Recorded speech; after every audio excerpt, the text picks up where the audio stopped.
বিসমিল্লাহির রহমানির রহিম। সুপ্রিয় দর্শক, কেমন আছেন? আশা করি ভালো আছেন। আমি যে ভিডিওটা দেখাচ্ছি এটা কবি শেখ ফজলুল করিমের নিজ বাসস্থানের একটা ভিডিও। এই ভিডিওতে কবি শেখ ফজলুল করিমের জীবনীয় সংক্ষিপ্ত তথ্য সম্পর্কে আপনাদের জানাবো। দেখতে পাচ্ছেন একটা প্রতীক চিহ্ন। এই চিহ্নটা কবি শেখ ফজলুল করিমের বাসায় যাওয়ার আগে রাস্তার পাশে অবস্থিত। এখানে লেখা আছে, কোথায় স্বর্গ কোথায় নরক, কে বলেছে তা বহুদূর, মানুষের মাঝে স্বর্গ নরক, মানুষেতে সুরাসুর। কবির এই লেখাটা কত স্নেহ এবং মর্মাহত লেখা।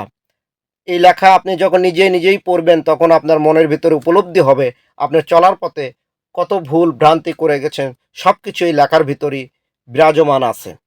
তো চলুন কথা না বাড়িয়ে ভিডিও নিয়ে সামনের দিকে যাই। আপনাদের উদ্দেশ্যে বলছি, ভিডিওটা পুরোপুরিভাবে দেখবেন, আর ভিডিও দেখে ভালো লাগলে লাইক, কমেন্টস এবং শেয়ার করতে ভুলবেন না। কবি শেখ ফজলুল করিম লালমনিরহাট জেলার কালীগঞ্জ থানায় কাকিনা এক সম্ভ্রান্ত মুসলিম পরিবারে গত 14 এপ্রিল 1883 সালে জন্মগ্রহণ করেন। যে খুলিবাড়িটা দেখতে পাচ্ছেন, এই খুলিবাড়িটা কবির বাসায় যাওয়ার সময় হাতের বাম পাশে পড়বে। অর্থাৎ এই খুলিবাড়ি অতিক্রম করে সামনের দিকে অগ্রসর হওয়ার পরে যে বামে মোড়টা দেখতে পাচ্ছেন, এই মোড় ধরে সামনের দিকে একটু গেলেই কবির বাড়ি দেখতে পাবেন।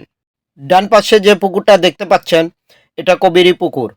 আর একটু সামনের দিকে অগ্রসর হয়ে বাম পাশে যে বিল্ডিংটা দেখা যাচ্ছে এটা একটা মসজিদ। এখানে প্রতিদিন অনেক জায়গা থেকে অনেক লোকজন এই কবির বাড়ি দেখতে আসে। এই মসজিদ হওয়াতে এইটুকু ভালো হয়েছে, কবির বাড়ি দেখতে আসা লোকজন অনায়াসে যথাসময়ে নামাজ আদায় করে নিতে পারে।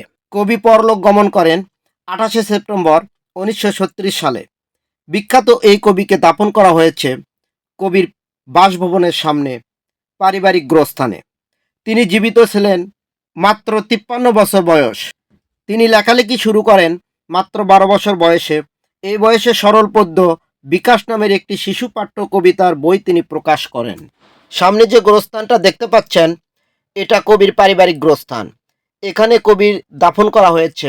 যে কবরটা দেখতে পাচ্ছেন এটা কবির সহধর্মিণী মরুমা বচিরুন্নেছা খাতুনের কবর।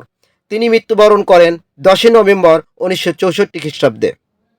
পাশে যে কবরটা দেখতে পাচ্ছেন এটা কবি শেখ ফজলুর রহমানের কবর। কবি তার জীবনে অনেক গল্প এবং কবিতা লেখেন। তার মধ্যে উল্লেখযোগ্য কিছু কবিতা ও গল্পের নাম আপনাদের জানাবো।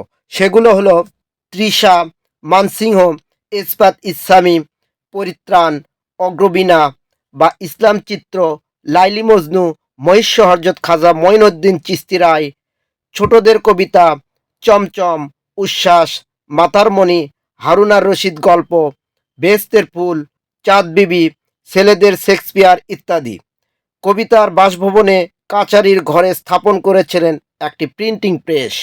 সামনে যে বাড়িটা দেখতে পাচ্ছেন এটাই কবির বাড়ি। এই কবির বাড়ির সাথেই সামনে যে ঘরটা, এই ঘরের ভিতরে কবির সেই সময় ব্যবহৃত কিছু জিনিসপত্র আছে, সেগুলো আপনাদের দেখাচ্ছি। এটা সেই যুগের কলের গানের একটা ফিতা। ঘরের ভিতরে আরও অনেক জিনিসপত্র আছে, সেগুলো দেখতে পারবেন। কবির লিখিত ডায়েরি আছে। এই যে কবির ওয়ালে যে ছবিটা দেখতে পাচ্ছেন এটা কবির ছবি। এই টেবিলে কবি বসত। এই আলমারির ভিতরে কবির অনেক জিনিসপত্র আছে যেগুলো সেই সময়কার। দেওয়ালে লাগানো আছে একটা হরিণের শিং বা হরিণের মাথা। কবির অনেক জিনিসপত্র মধ্যে কিছু কিছু জিনিসপত্র ঘরের ভিতরে সংরক্ষিত আছে। এগুলো দেখার জন্য প্রতিদিন অনেক জায়গা থেকে অনেক লোকজন কবির বাড়িতে এসে এবং তারা এগুলো দেখে যায়। কবির বাড়ির পাশে একটা পার্ক আছে। এই পার্কটা কবির নিজস্ব জায়গার ওপরে। আপনারা চাইলে ঘুরতে এসে আপনাদের মনের মতো করে এখানে আপনাদের ছবি উঠিয়ে নিতে পারেন। তো আজকের ভিডিও এ পর্যন্তই। ভালো থাকবেন, সুস্থ থাকবেন। আবার দেখা হবে পরে একটা ভিডিও নিয়ে আপনাদের সঙ্গে।